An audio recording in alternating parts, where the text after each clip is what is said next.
দিনের শেষে যখন সূর্য দিগন্তের ওপারে হারিয়ে যায়, তখন আকাশ জুড়ে শুরু হয় রঙের খেলা। সোনালি, কমলা আর বেগুনি রঙের সংমিশ্রণে আকাশ এক মায়াবী রূপ নেয়।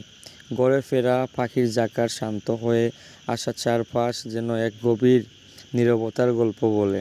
প্রকৃতি কখনোই বিশ্বাসঘাতকতা করে না, সে শুধু জানে কিভাবে আমাদের মুগ্ধ করতে হয়।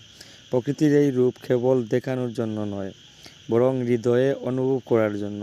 আমরা যদি একটু সময় নিয়ে চারপাশের এই সৌন্দর্যকে দেখি, তবে বুঝতে পারবো প্রতিটি ছোট ছোট জিনিসের মধ্যে কত গভীর শিল্প লুকিয়ে আছে।